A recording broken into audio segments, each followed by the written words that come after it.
Merci. Quand vous voulez, 4 minutes. Parti. Quand j'étais petit, je me suis cassé le bras. J'ai même une cicatrice qui le montre ici. Alors pas parce que j'ai fait un sport extrême, ou je me suis fait agresser, mais à cause d'un simple nid de poule.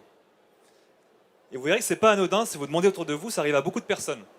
Et pas seulement à pied, en voiture, en scooter ou en vélo.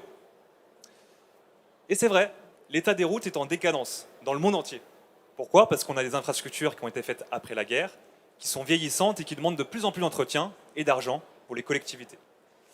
La deuxième chose, c'est qu'on a un nouvel enjeu aujourd'hui avec l'affirmation de la mobilité douce, qui parle pas seulement aux grandes métropoles comme Paris, mais pour les villes moyennes et les petites villes. Et aujourd'hui, de plus en plus, nos voiries sont partagées avec les cyclistes. Donc un nid de poule inoffensif pour une voiture le devient pour un cycliste. Alors, Vialytics, on a voulu répondre à cette problématique en proposant une solution simple en 3 étapes. La première étape, c'est un smartphone qu'on va mettre sur un véhicule et qui va prendre automatiquement des photos tous les 4 mètres. Donc ça, c'est les agents de la collectivité qui vont tourner autour de leur commune et prendre des photos de l'acquisition de données sur le terrain.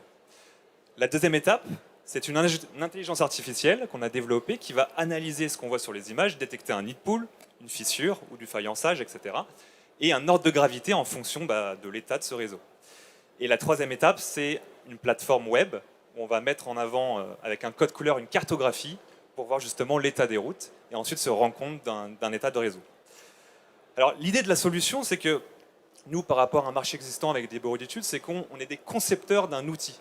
C'est-à-dire qu'on s'est posé sur un outil, une technologie qui a été conçue pour des gestionnaires de patrimoine, qui ne sont pas forcément des experts du numérique, mais qui ont besoin de quelque chose de simple, un smartphone, c'est familier. Et la deuxième chose, c'est que c'est indépendant. C'est eux qui font le diagnostic. Donc ils ont une indépendance sur le moment où ils veulent le faire et la fréquence qu'ils veulent le faire. Ce qui est très intéressant parce que plus on a de fréquence sur un diagnostic, plus on peut se rendre compte de l'évolution de la voirie et de réparer en amont peut-être une fissure qui demain sera très grande et coûtera très cher.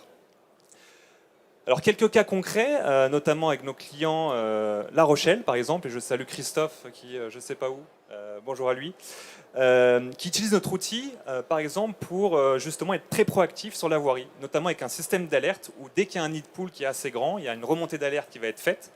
Et pour une ville comme La Rochelle où toutes les voiries sont partagées avec les cyclistes, vous doutez bien que c'est très important d'être vigilant sur la voirie. Alors quelques mots sur la société, donc Vialytics, ça fait 5 ans qu'on existe. On travaille avec 250 collectivités. On a été lauréat du CEREMA sur notre innovation. Et voilà, on ne parle pas seulement à des communes, mais aussi à des départements, des agglos, des personnes qui ont la compétence de leur voirie.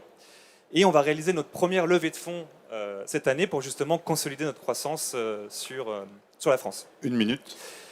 Donc du coup, voilà, on a besoin de vous, collectivités. Les routes ont besoin de vous. Donc merci de m'avoir écouté. Notre stand, c'est sur le pavillon 3, C0610. N'hésitez pas à venir nous voir, on a du déjeuner. Merci d'être courageux malgré la pause. Merci Vialytics, donc pour des routes plus sûres.